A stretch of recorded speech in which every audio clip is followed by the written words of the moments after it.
Okay.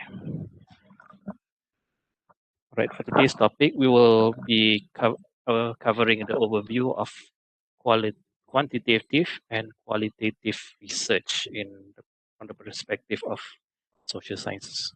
Okay.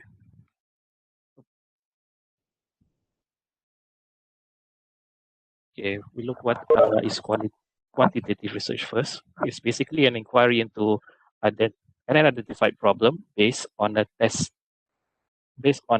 of a theory that you've developed through your literature search and identifying the relevant gaps, identifying the relevant underpinning theory. You come up with your own proposed theory for the study and conduct the study uh, that is governed from your proposed theoretical framework. Okay, a quantitative study is measured with numbers and is analyzed using statistical techniques, mainly to SPSS, R, Minitab, and other relevant softwares. Okay. The main goal of a quantitative method is to determine whether the predicted generalization of the theory is hold true or otherwise. Okay. Now, from the other perspective, qualitative research is an inquiry about understanding a social or human problem from multiple perspectives. It is usually conducted in a natural setting, involve a process of building complex and holistic pictures of the phenomenon of interest in the study. Okay, so compared to qualitative is more abstract in nature. Okay, as compared to quantitative we deal with numbers and it is built upon theories and ideas of previous research to support the research that we want to do, while qualitative tends to be more explorative, meaning what quantitative research, let's say in uh, identifying factors affecting satisfaction in restaurants. People would, uh, from the perspective quantitative, people may establish that satisfaction in restaurant depends on quality of food, service, environment, and etc., and could be moderated or mediated through perceived value. But for people who may want to measure satisfaction on a qualitative level, they will identify, they will maybe interview or talk to a number of people and ask them um, about food quality. How would you perceive food quality in a restaurant? Is it related to the taste? Is it related to the price? Is it related to the um, presentation of the menu and etc. And from there, you you I, you come up with your own proposed framework in your study, suggesting that for my qualitative study, I've done interviews and insights discussion with a number of people, and they believe that uh, restaurant attributes that affect satisfaction, food quality consists of A, B, C, D, E, F, G, while service quality consists of W, X, Y, and Z. Okay, meaning qualitative ni biasanya orang guna untuk explore and develop something or a theory to build upon or to contend a previous theory that has been developed. Okay, all right. So qualitative or quantitative, which one you must decide which one is suitable for you. Okay, some of the things that you need to look on before you choose whether to conduct a quantity or qualitative study includes the problem of interest, meaning what is the issue of your research, your resources available, the skill and training of researcher, and the audience of the research. Who do you intend?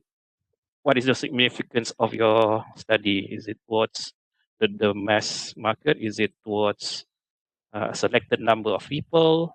Skills and training of researcher? You may think that qualitative, oh, I need to interview 5 to 6 people. Alah, kacang sekejap je. but the skill of the interviewer tu mesti ada skill dia. Meaning you don't simply just walk into interview and ask, okay, what do you think about food quality in restaurant?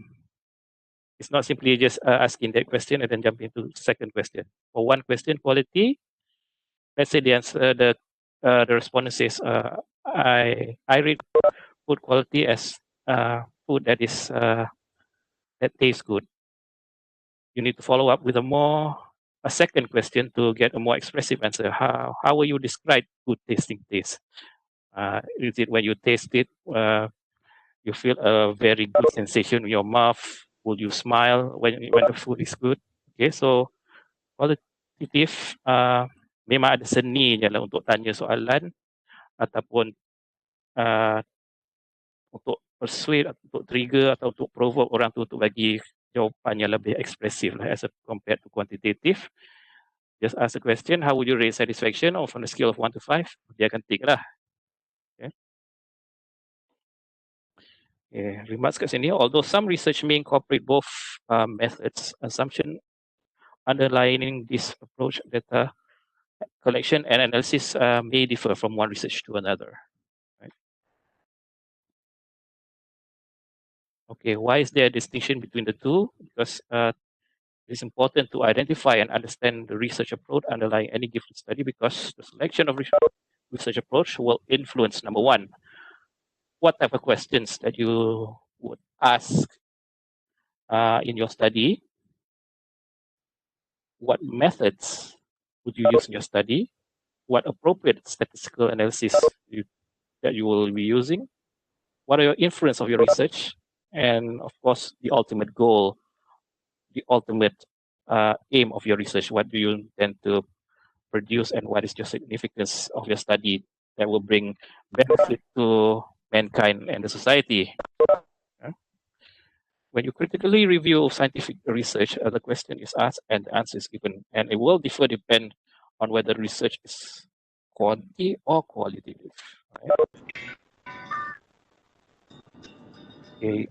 These are the underlying assumptions that you need if you want to consider quantitative methods. Like you can see the highlight in bold here. It says, reality is objective and is out there, meaning the independence of the researcher. Therefore, the reality is something that can be studied objectively, meaning kita dah ada clear definition of apa tu restaurant attributes. Food quality they measure melalui katakan 8, service quality 8, environment 8 items, and you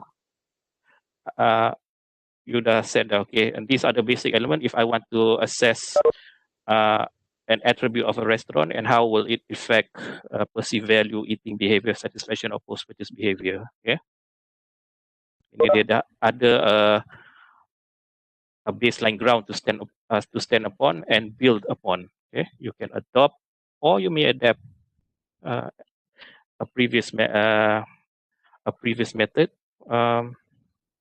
for your own study. Okay, the researcher should remain distant and independent of what is being researched. The value of the researcher do not interfere with or become part of the research.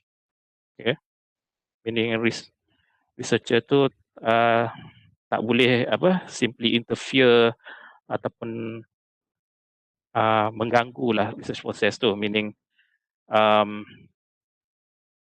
dia tak boleh misal mengubah kedudukan variables mungkin boleh, tetapi untuk simply kata perceived value tak boleh moderate atau mediate antara restaurant attributes dengan satisfaction of afternoon tea restaurants. Itu kita tak boleh simply contain the idea without any justification. Okay, alright. Research is based primarily on deductive form of logic. The goal to develop there. Okay, tengok sini. Develop generalization that contributes to theory. Because we are doing quantity, we are doing mass data collection. So that's why it's important that our findings some way somehow be generalizable to a small extent of the population, if not the whole of country. Kalau you nak buat pasal purchase intention or food preferences at afternoon tea, kalau you nak buat satu negara, mungkin you akan memakan masa tahun-tahun. So you decided to do it dekat Terengganu dulu. And di Terengganu atau di Kuala Terengganu dululah, not the whole of Terengganu. So you buat study, you dapatlah certain patterns of finding, and you conclude that population of Terengganu suka minum afternoon tea mengikut pattern yang sekian-sekian-sekian, dan didapati harga dan rasa skon ataupun pilihan tea tu mempengaruhi keputusan rakyat Terengganu, orang Terengganu untuk minum afternoon tea. Cuma you kena caution kat sini, study ini hanya terpakai di Kuala Terengganu saja untuk tahu senario di negeri lain. Research yang saya buat ni mungkin terpaksa dibuat dalam skala yang besar ataupun duplicate in other states for comparison. Okay.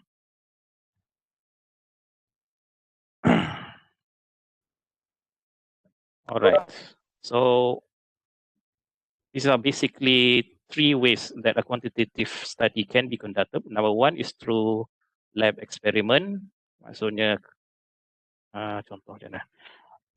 You ambil sampel ropok lekor di pasar malam and you bawa ke makmal and test, tengok berapa kandungan Staphylococcus, E. coli and coliform contohnya. And then you boleh conclude lah sampel yang diambil katakan di Gong Badak paling bersih, yang paling kotor katakan kat Batu Rakit. Okay. So that's contoh eksperimen. Kalau quasi eksperimen ni, saya kena check balik. Quasi eksperimen ni macam separuh saya rasa. Where almost the features of experiment except they are involve non-random assignment of subjects to the experiment condition. Okay. But besides experiment, another popular ways of doing social science study is to survey lah. And survey includes cross-section. It's either cross-sectional or longitudinal, meaning terbuat sekali ataupun secara berkala. Bulan 1, bulan 3, dan bulan 4. Yeah, either to structured questionnaires or structured interview with the intent of estimating the characteristics. Okay. So that's quantitative. All right. Now, as for qualitative, tengok ke sini, it involves multiple realities exist in any given situation in which the researcher and the people involved that being investigated, and of course the reader of the audience to interpret the results. Meaning, you can tanya series of questions to your respondents to get a more expressive answer. Dari soalan 1, ada soalan 2, ketiga dan keempat, sehingga you dapat satu respon yang sangat in-depth and detail lah. Okay. The researcher interacts with those he studies and actively work to minimize the distance between the researcher and what is research. It is context-bound, and research is based on inductive form of logic. Categories of interest emerge from informal subject and can be identified prior by the research, which is generalization. The goal for qualitative, kat sini tengok, is to uncover and discover different patterns or theories that help explain a phenomenon of interest. Okay, it helps determine the accuracy involves verifying the information of the informant or triangulate among different sources of information. Right? And qualitative is mainly done through these 3 types of study. The number 1 is case study. It usually explores a single entity or phenomenon bound by time and activity. It's collected through detailed information to a variety of data over a sustained period of time. descriptive record of individual experience or behavior kept by outside observer. Okay, case study dikatakan sini is time bound, meaning perkara ni telah berlalu sama ada berapa bulan atau beberapa tahun yang lepas. Okay, saya ambil contoh, katakanlah kita ambil senario banjir 2014 yang besar dekat Pulau Terengganu ni. So katakanlah researcher ni nak interview apakah pengalaman pakcik-makcik masa banjir tu. Pakcik terperangkap berapa lama dekat rumah sebelum diselamatkan untuk dipindah. Macam mana pakcik rasa tinggal di shelter, makanan dia sedap tak sedap. Ada ahli keluarga yang sakit atau meninggal ke ataupun tak selesa duduk shelter tu. Okay. So tu contoh case study. Dia berlaku pada satu masa sahaja. Meaning you tak akan adalah a study on flood victims experience from katakan 2020 for the past decade from 2010 to 2020. Apabila you sebut study involves people's experiencing the flood in the big monsoon season 2014, you akan fokus pada people yang alami fenomena banjir besar 2014 tu, itu saja. Sama ada di Kelantan, di Terengganu ataupun maybe kat Pahang. Okay. Alright, the second type of case of qualitative study dikatakan sini ethnographic studies. Dikata studies an intact cultural group in a natural setting over a certain period of time. Cultural group can be defined into any groups will share common social experiments, locations, and etc. Okay. So ethnographic studies ni, kalau nak bagi contoh dekat, mungkin you nak tengok macam mana kehidupan orang asli di Pahang sebagai contohnya, tengok dari segi macam mana kehidupan diorang, dari segi tabiat pemakanan diorang, macam mana diorang bercucuk tanam. Okay. So the keyword sini adalah ethnic study, untuk tengok macam mana certain group of people react or behave to any specific topic, whether it be food, whether it be work, whether it be agriculture. Okay. All right, and the final type of qualitative study will be the phenomenological studies. Okay. The study involves a human experience examined through the detailed description of the people being studied.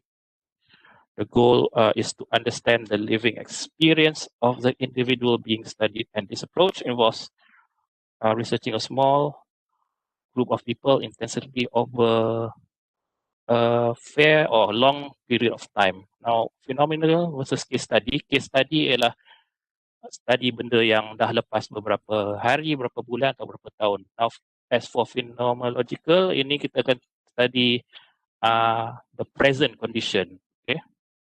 So, kalau kita nak beri contoh, apa kita boleh tengok?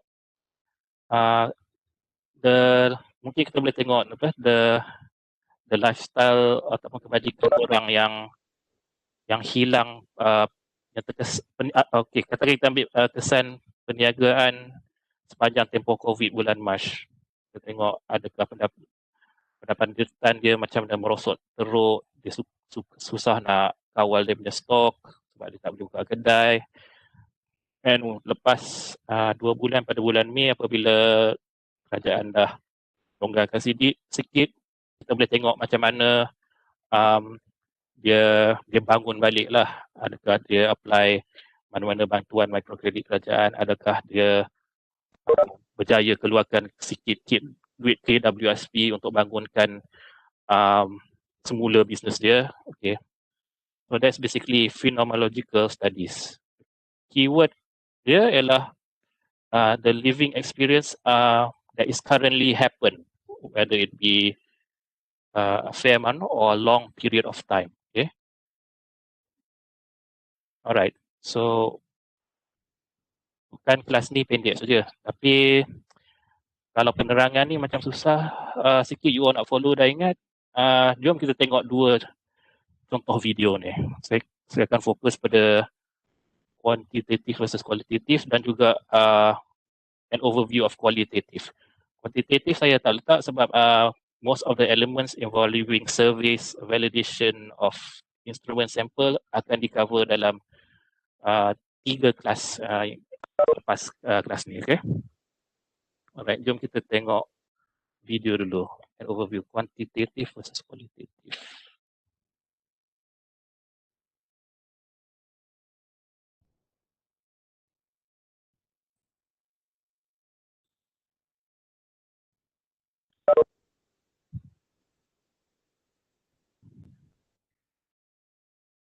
Alright, let's listen to this lovely lady here. In today's video, we'll go over quantitative versus qualitative research. We'll see what they are, the differences between them, and when to use each. To begin, let's take a look at qualitative research. So, qualitative research consists of collecting data through open questions, so that we get an understanding of different people's point of view. And, most importantly, we do not intend to do calculations based on the answers we get. Or we might do some, but we know that the numbers aren't really representative of our target population. They're not solid enough to draw conclusions to optimize anything based on them. The point is to gather broad knowledge. Typically, qualitative research is done using questionnaires with open questions, and we allow respondents to answer whatever they want. Okay, dia kata kat sini, kalau dia nak buat secara questionnaire pun boleh, tetapi as compared to quantitative where you tick all the boxes, qualitative questionnaires will be more open-end. Dia mungkin tanyalah, how do you feel, which is the most important attributes where when you think about coming back to Godiva for afternoon tea. So mungkin one customer akan jawab apa? Misalnya the price. So dia kata itu tu. I feel that the price is the most important. Dia akan bagilah reasonnya sebab sekarang ni ada banyak competition. Kalau tak padan dengan harga, saya tak akan pilih lah untuk makan di Godiva. Tapi kalau harga dia rendah and portion dia berbaloi, saya akan makan harga. Second respondent may say the taste. Okay, taste is most important because katakan dia kata when you eat food, you must enjoy it. Kalau if you don't enjoy your food, then it is meaningless. So that is just some of 2 possible examples kalau you tanya attributes that may influence purchase intention at an outlet selling afternoon tea. Okay, meaning the customer is free to express his or her opinion whether dalam satu baris ataupun berbaris-baris jawapan. Okay. They like. For example, a typical question in a qualitative market research study for a new product might be, what do you consider to be this product's main positive aspects? Okay, for those yang lambat ataupun tak dapat masuk, jangan risau.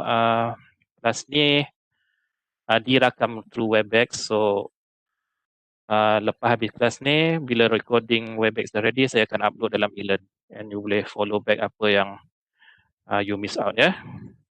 Jangan risau. Nasrah dan juga siapa ni? Anati. Questions because at an early stage of research, we may not yet have a good knowledge about the market and we have no idea of what people may answer. Or we think that we have an idea, but we want to make sure because if we're used to doing market research, we know that there will be surprises and we don't want post-launch surprises. In this case, it's a good idea to have a broad conversation with a handful of people to get a general idea of what people like, so that we can generate some hypotheses regarding the product's main selling points. But a key thing to have in mind here is that our goal with this question would be just to get an idea of what people like. We're not trying to understand what percentage of our market likes which features best. So, with qualitative research, the point is to expand on general knowledge. Expand the general. And that's why this type of research is usually conducted through interviews, focus groups, advisory boards, mock negotiations, or any other sorts of means that allows us to have open interactions with respondents that may even sometimes be tailored as the conversation moves along. Unfortunately, having these types of broad discussions is very time-consuming. You need to spend time conducting the interviews or preparing and moderating the group discussions, and the data obtained can be all over the place, even if you have a pre-designed discussion guide. That makes analyzing these results very time-consuming. On top of that, the interviewer must have enough depth of knowledge on the topic to be able to steer the discussion to obtain the most relevant information possible from each respondent.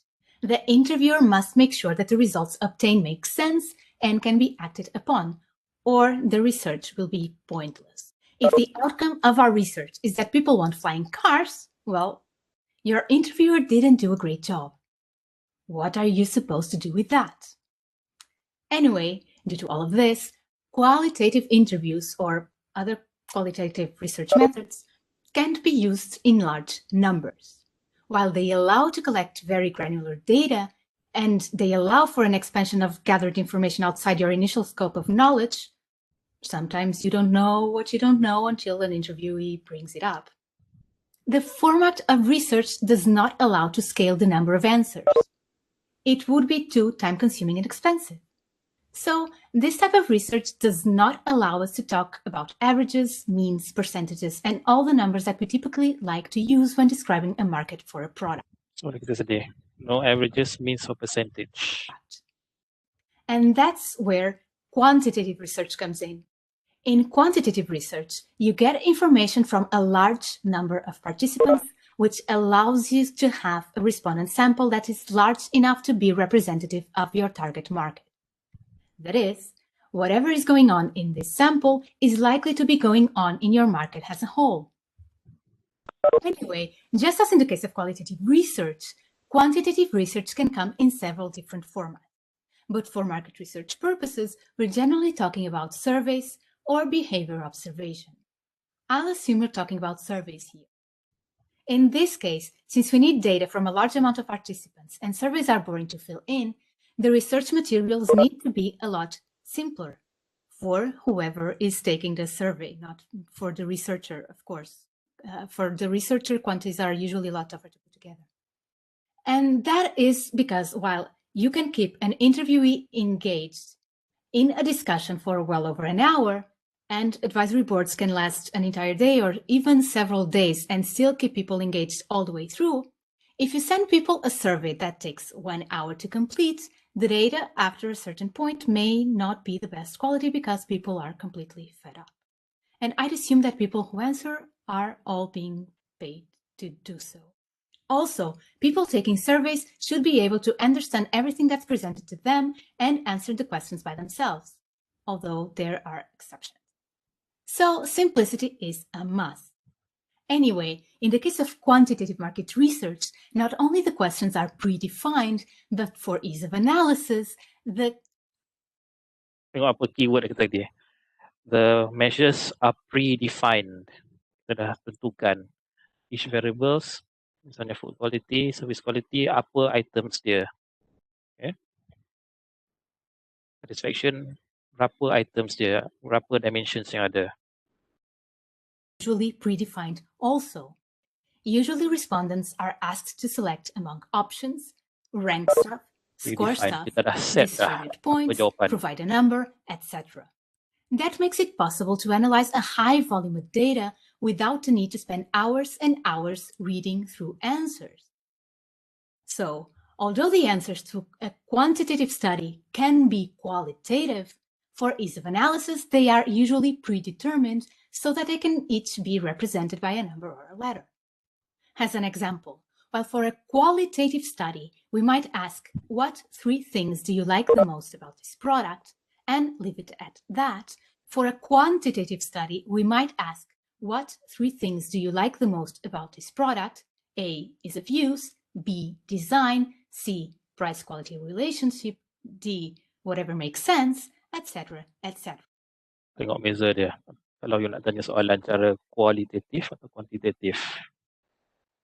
Bezanya kat sini, kita dah predetermine dah apa choice yang three things you like about this product. One ni will be up to the respondents. What does he or she feels that they like about the product. While you may notice that the several options are qualitative answers, if we analyze the percentage of people selecting options A, B, C, etc., we are doing a quantitative analysis of qualitative data. And this is important to understand. What makes a quantitative research quantitative and a qualitative research qualitative isn't that one has quantitative data and the other one has qualitative data.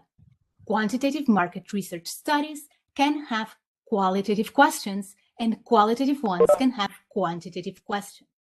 The difference is that for a quantitative analysis, we need a high volume of data so that we can consider that the data is representative of a target population.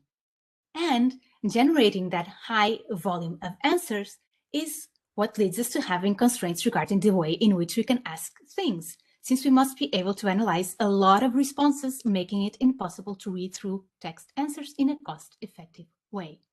This leads us to an added difficulty with quantitative studies, which is that to define upfront what options you will give respondents, you must already have a solid expectation regarding likely answers. Otherwise, you'd have a bunch of other please explain answers if you give respondents that option, and a lot of work to do. Or worse, people just pick whatever so they don't have to type and your data is total garbage. So, at the end of the day, quantitative research is usually best suited to quantify things that you either already know or suspect that are going on. Now, could you add a couple of qualitative open questions to a quantitative research? Of course. However, you would need to code the answers afterward. That is, you would have to categorize the answers into buckets of similar answers if you want to do any sort of quantitative analysis based on them. Like, for example, what percentage of the population gave an answer that falls into a given category. And that's a major headache. You have no idea until you try it. Sounds simple, but coding answers after getting the answers really is just a nightmare. So, to sum up, quantitative research versus qualitative research sometimes isn't a matter of either or, but a matter of where we stand in the process of understanding the market. Qualitative market research is good to gain knowledge, but not suitable to measure and optimize, while quantitative market research is good to measure something that you already know or suspect is there, but you don't know the extent to which is there and you want to measure it. So it is likely that you'll need to do both at some point. When it comes to product development, the one to go for to test your idea would clearly be qualitative market. However, if what you want is to optimize your price, you should bet on a quantity. The key takeaway is that both qualitative and quantitative market research are great tools, but they serve different purposes. So you need to choose the one that suits your particular purpose best. And that's it for today. I hope it was helpful and Okay, so that's basically a much briefer explanation of quantitative versus qualitative research. Alright, for the final video, saya akan tunjuk you all overview of qualitative and then the head of the class. Overview of qualitative research methods.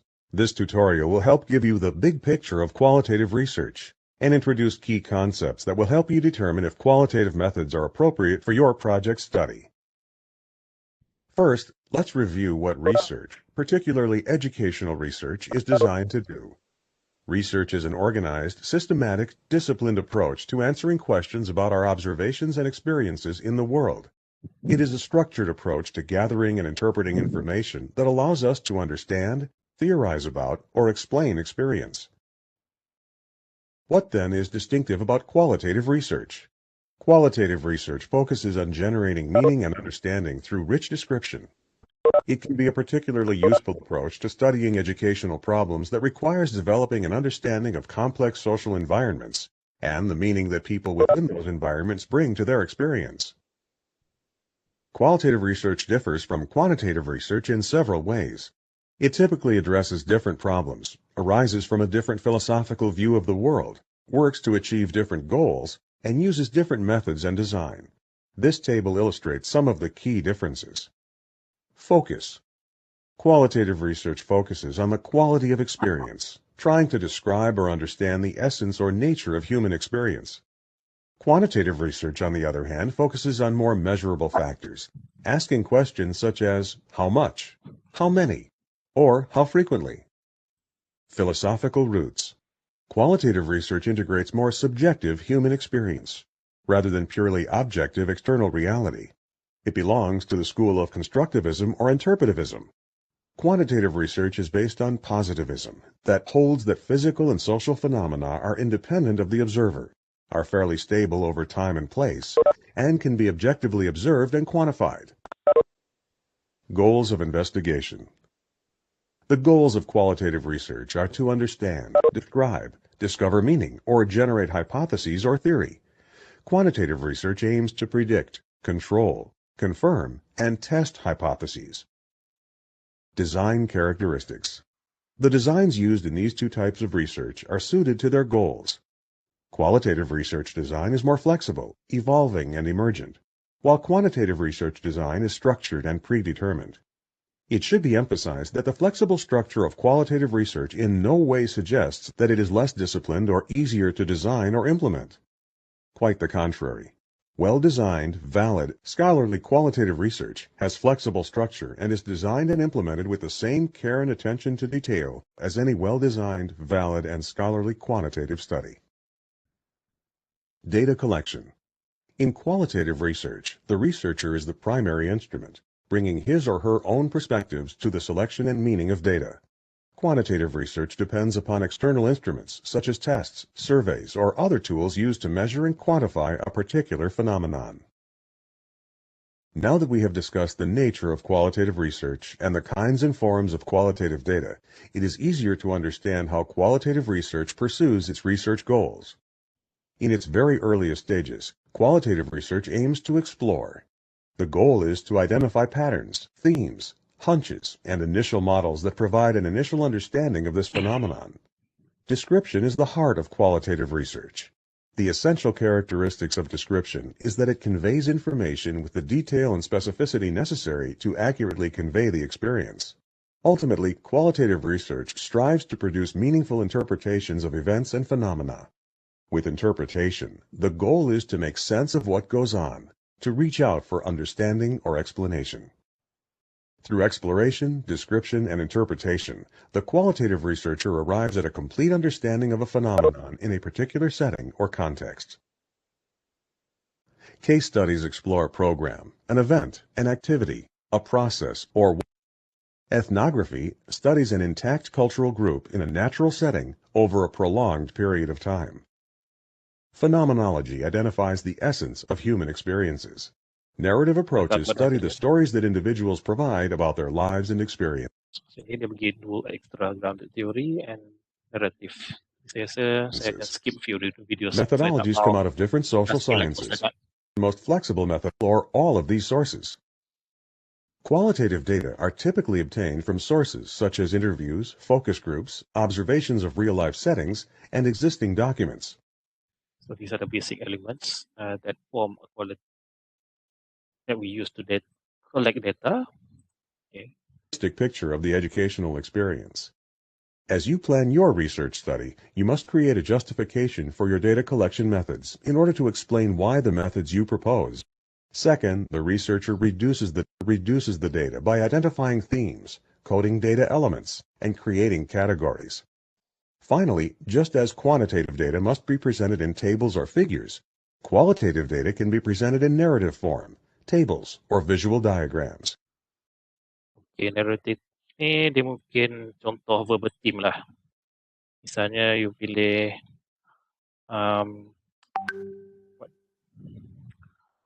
you pilih a certain respondent, kata food quality yang paling penting di afternoon tea cafe. So you can quote respond, jangan sebut nama atau IC dia, just sebut maybe number respondent number 15, answer dia food quality, and tulis answer dia. I feel food quality is best represented to the taste because because taste brings enjoyment to me when I eat the food and bring satisfaction and will want me to come back to this place. Okay. So sama juga macam you tulis karangan verbatim dia ada pembuka kata dan juga penutup kata. Cuma kita kena maintain anonymity of your respondents. Jangan bagi nombor IC ataupun nama, just tulis this respondent nombor berapa. Okay. In qualitative research, the data analysis process is flexible and designed to meet each study's needs, but also follows an established protocol and relies on rigorous methodological approaches. The processes of analysis and preparing results are not distinct steps, but are interrelated and often occur simultaneously. In qualitative research, validity is the extent to which the data and the interpretation of the data are credible. Qualitative researchers use different terms to refer to validity. Maxwell uses validity. Lincoln and Guba use trustworthiness, and Creswell uses validation. In addition, these authors use other related subterms. It is important for students to use one recognized author to define all relevant terms for validity. For instance, Lincoln and Guba use 4 additional terms to specify different aspects of trustworthiness: credibility, transferability, dependability, and confirmability. As with any research approach, the researcher must take steps to ensure the validity or accuracy of the research findings. In qualitative research, validity is the extent to which the data and the interpretation of the data are credible. Creswell identifies 8 different strategies used by qualitative researchers to ensure the validity of their findings. Prolonged engagement and persistent data gathering ensure that the researcher does not draw conclusions based upon an isolated idiosyncratic experience with the phenomenon. Using rich, thick description ensures that a sufficient level of detail about the phenomenon studied is included, so that others might draw the same or similar conclusions.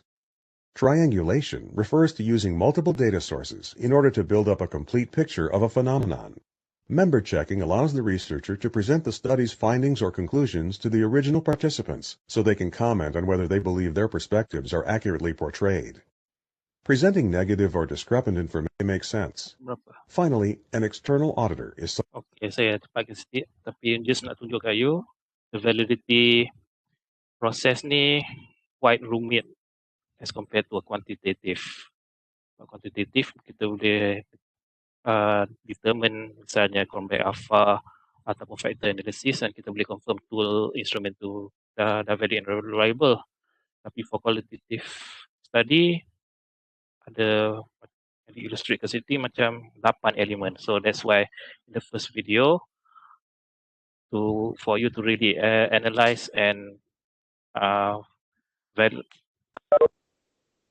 say that your finding ni credible sangat-sangat rumit sebab dia melibatkan banyak faktor yang ada pada yang diriskan oleh researcher ni. one not familiar with the researcher or the study who can review expressed in numbers? Does it relate? Considering whether a qualitative approach is right for your study, ask yourself the following questions.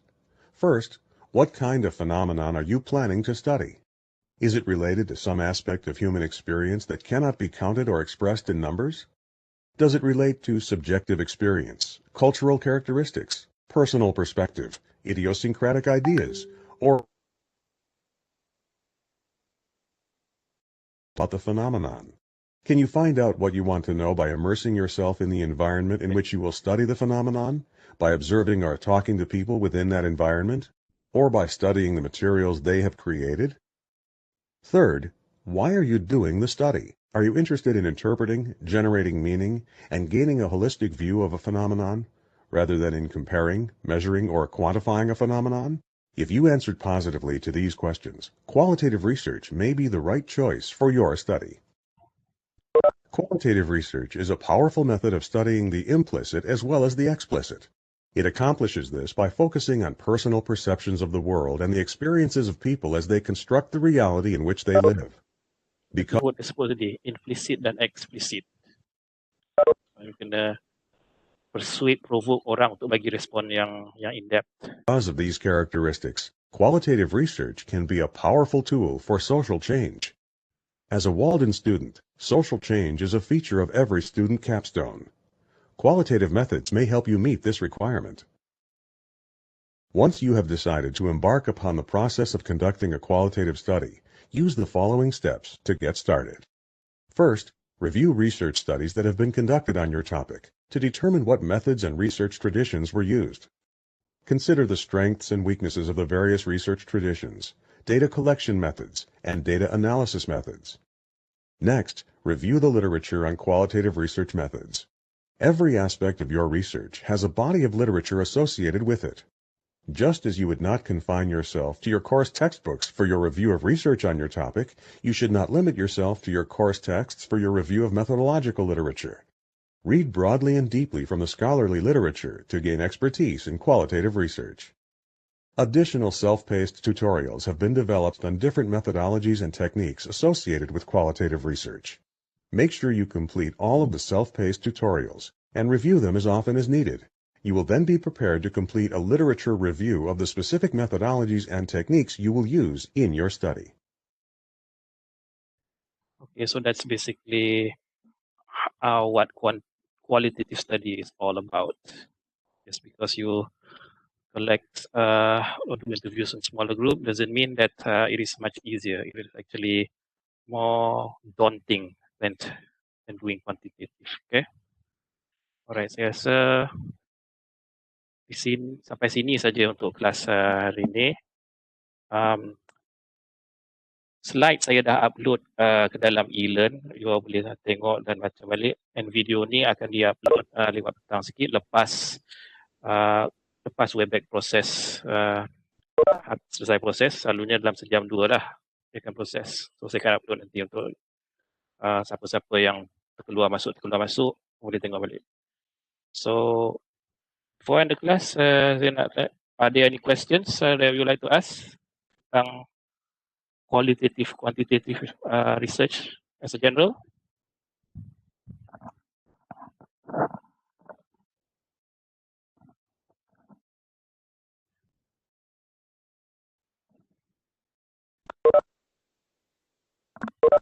Any questions or any comments?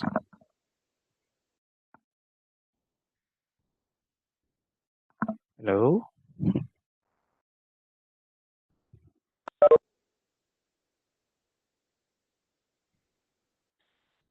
So, hopefully at this stage, you dah ada pertimbangan ya, apa approach you nak guna untuk you punya pita nanti, quanti ke quali. Just bear in mind what are the pros and cons, and make sure contact the appropriate supervisor that can guide you for any of the methods. Okay. Okay, sebelum saya end the class, saya sebenarnya ada beberapa perkara lah untuk inform dan bawa bincang dengan you all. Okay, so first of all saya nak inform untuk part saya ada lebih kurang, saya rasa lagi 3 topik, which is quantitative, which involves structures of survey questionnaires, reliability and validity, apa lagi, and juga sampling.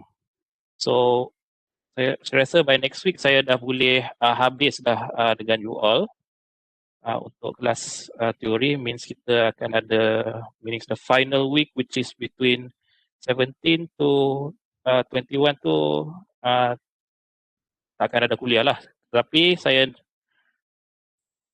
just nak inform you all still ada practical test SPSS dengan saya, dan kalau ikutkan plan asalnya dalam lesson plan kita akan buat sama ada 20 ataupun 21 hari bulan.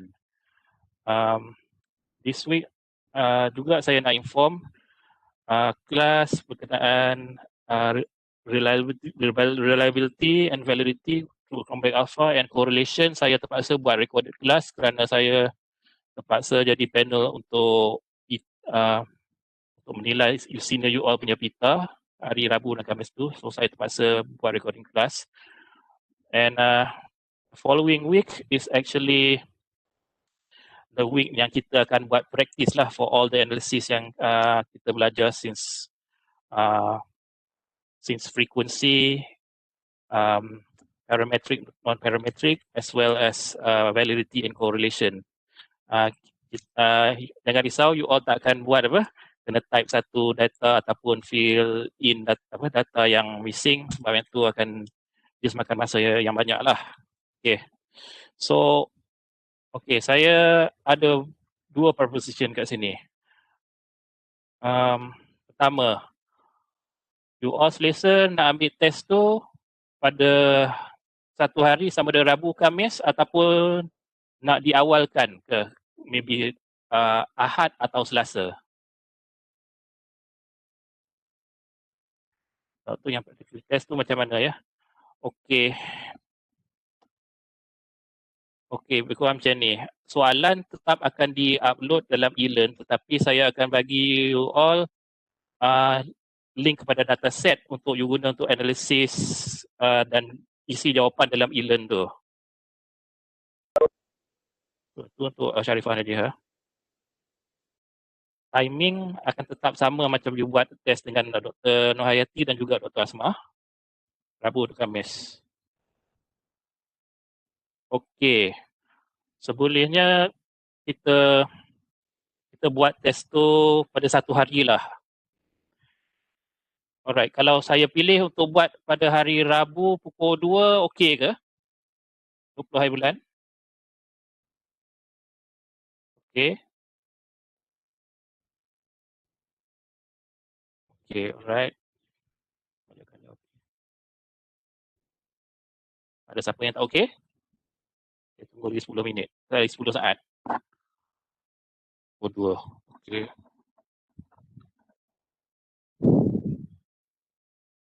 Okay, alright. Another, kebanyakan okey. Okay, another thing yang saya nak offer as option to you. Okay, kalau ikutkan kita punya practice session cuma pada saya tengok calendar. Pada 14 dan 15 hari bulan punya sahaja. Sebelumnya saya rasa elok kita buat satu hari saja, which is let's say hari Rabu pukul 2. K2 ada masalah tak untuk join 13 hari bulan punya kelas sama dengan K1? Sebab pembahagian masa ialah lebih kurang macam ni. Kita ada dari pukul 2 sehingga pukul 5. The first 1 hour tu saya akan bagi masa untuk you all buat dulu latih to be, kemudian sejam keseluruhnya kita akan masuk online dan kita akan discuss answer.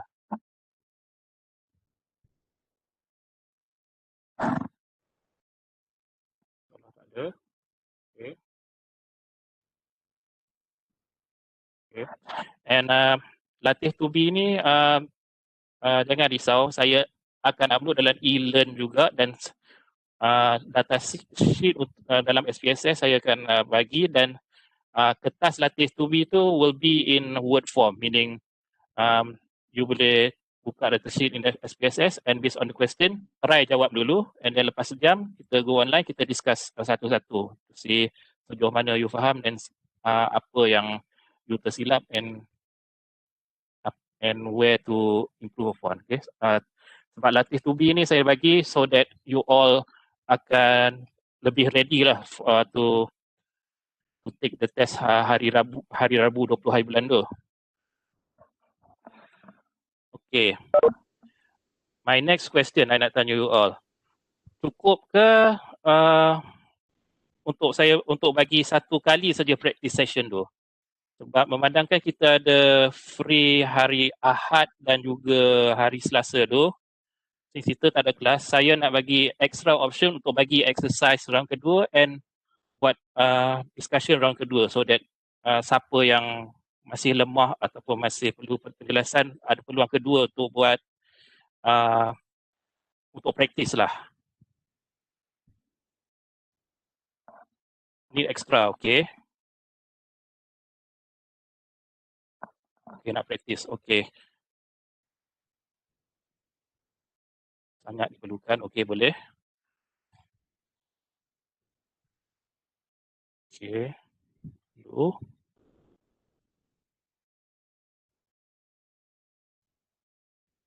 Okay. Alright, so begini ya. The first practice session kita akan buat on schedule, tetapi dibuat pada satu sesi saja, which is hari Rabu 13 hari bulan. And then bila buka the final week, saya akan bagi, sebabkan Ahad dan juga Selasa cuma 1 jam saja. So Ahad tu saya akan post the second set of data, second set of question and data untuk your practice. So you buat sendiri dulu. Hari Selasa 19 hari bulan kita akan discuss. Is that okay? Cara macam tu?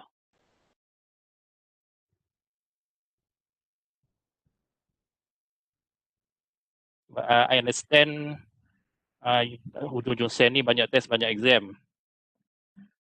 Kalau saya nak buat satu hari straight hari Ahad, mungkin tak cukup masa lah. And saya faham weekend pun you all nak berehat, and some di pantai timur ni banjir dah berlaku balik. So kalau sebolehnya saya tak nak bagi homework lah untuk pada 15 dan 16 tu. So that's why hari Ahad saya upload exercise, buat dulu dalam tempoh sejam tu atau lebih, and hari Selasa kita masuk and kita discuss. Hari Rabu, boom, buat terus test. Is that okay for everyone?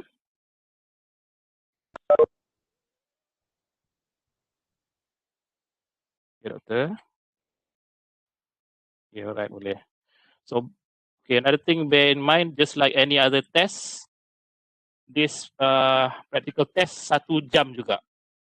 Okay, so the first round and second round, you still boleh buka notes dulu. Tapi kalau you nak betul-betul train yourself, cuba train yourself to complete the task within 1 hour. Baru you dah set your mind tu, and apabila masuk test tu, you confident untuk jawab. Okay. Okay, alright. Okay, so apa mesti tengok saya. Okay, so rasa itu sajalah untuk ni. Okay, so saya recap balik. Kelas teori saya akan habis minggu depan ya. And pada minggu ke-13 kita akan buat satu hari saja untuk practice section, which is on the 13, 1 jam buat exercise, and 1 jam sebelumnya kita discuss answer. 17 hari bulan saya akan upload tugasan. You all boleh jawab dalam tempoh sejam kelas tu. And 19 hari bulan kita akan discuss. And lastly 20 hari bulan take the test at 2 PM through e-learn. Okay. Alright, okay. Later on saya akan tulis mula dalam WhatsApp for reminders of kepada kawan-kawan you yang tercicir dan tak dapat masuk balik. Okay. Alright, are there any other issues? Hal-hal lain yang ingin dimaki atau ditanya?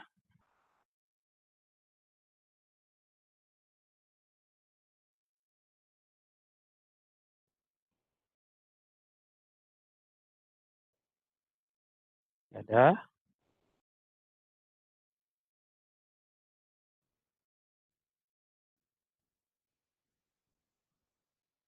Okay, kalau tak ada, kita sudahi kelas ini dengan tasbih negara dan surah Al-As.